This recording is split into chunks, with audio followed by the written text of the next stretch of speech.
Hi guys, welcome back to our channel Nusrat and Rakhi. আমি নুসরাত, আমি রাখি। তো আবার নিয়ে চলে এলাম আপনাদের জন্য নতুন একটা ব্লগ। তো চ্যানেলে নতুন হলে চ্যানেলটা অবশ্যই সাবস্ক্রাইব করে নেবেন, ভিডিওটা ভালো লেগে থাকলে লাইক কমেন্ট শেয়ার করবেন। তো আজকের ব্লগটা এখান থেকে স্টার্ট করছি। এখন হব রেডি, আজকে যাব একটু শিউরি, হাজব্যান্ডের কাজ আছে।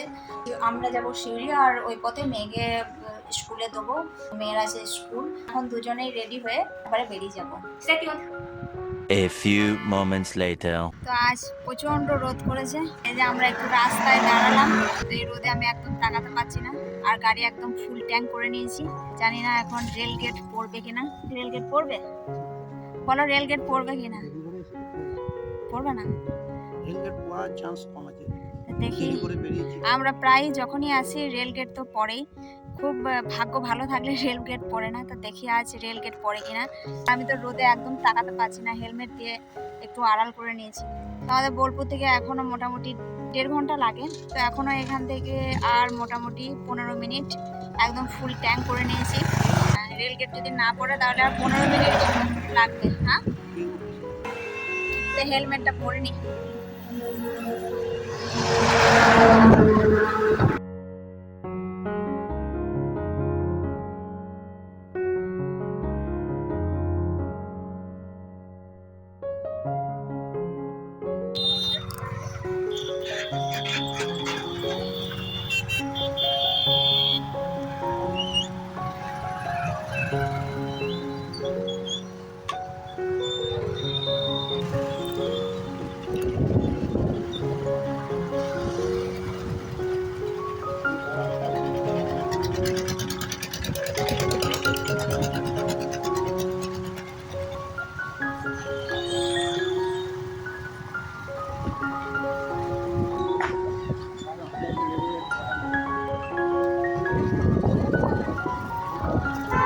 গাড়িটা পার্কিং করে দিলাম। এখন যাচ্ছি ডিএম অফিসে। ডিএম অফিসে চলে এসেছি।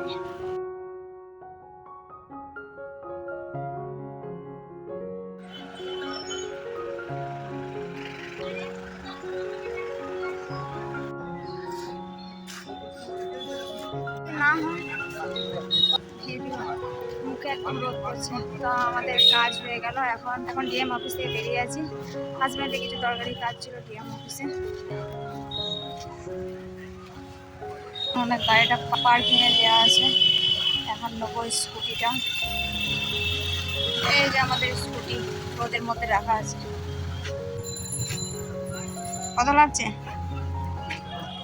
কত? 3 টাকা? বেশি দিয়ে দিলাম না তো? ওটা বলি নাই, 3 টাকা বেশি দিয়ে দিলাম না তো? তো সিউড়ি থেকে আমরা চলে এসেছি, এখন আছি টেকমপুরের কাছাকাছি। জল খাওয়ার জন্য একটু দাঁড়ালাম, কারণ রোদ লাগছে, খুব গরম, মারাত্মক রোদ। সেখানে জল তেষ্টা পাচ্ছে পারে। তো 2 দিন ধরে তো মারাত্মক বৃষ্টি হলো, আর এখন এত মারাত্মক গরম, বৃষ্টির তো দেখা নেই। তাই একটু দাঁড়িয়ে একটু জল খেয়ে নিলাম।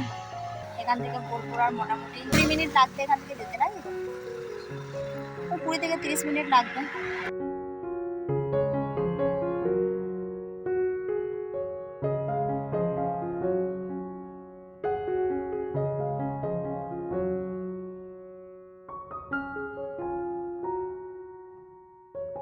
এখন পৌঁছে গেলাম বাড়ি।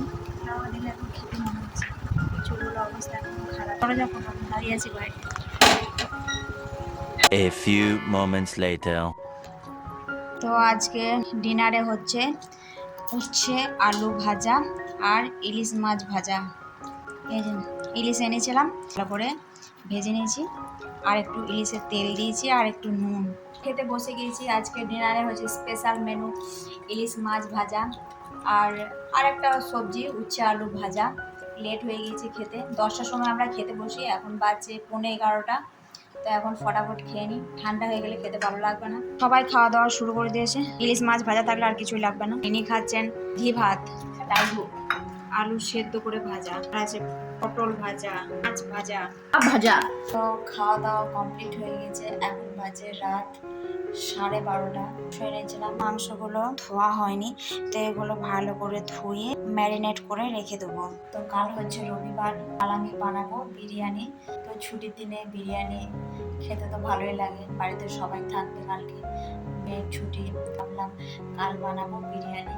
তো সকালবেলায় গিয়ে আবার মাংস আনা, তারপর রান্না করা অনেকটা চাপ হয়ে যায়, তাই আজকে কিনে নিয়ে চলে এলাম মাংস।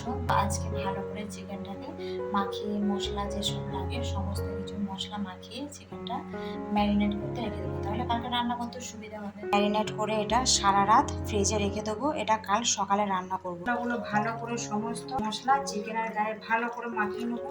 এখন রাত 1টা বাজে, আমি চিকেন এখন ম্যারিনেট করতে বসেছি।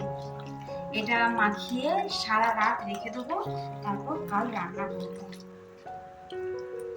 এবার এটা ঢাকা দিয়ে ফ্রিজে সারা রাত রেখে দিচ্ছি। তো এখন রাত্রি অনেক হয়ে গিয়েছে, খাওয়া দাওয়া করে এখন ঘুমানোর টাইম। তো ভিডিওটা এই পর্যন্ত। ভিডিওটা ভালো লেগে থাকলে লাইক কমেন্ট শেয়ার করবেন, চ্যানেলে নতুন হলে চ্যানেলটা অবশ্যই সাবস্ক্রাইব করে নেবেন। আবার আসছি নতুন কোনো ব্লগ নিয়ে। আজকের জন্য টাটা।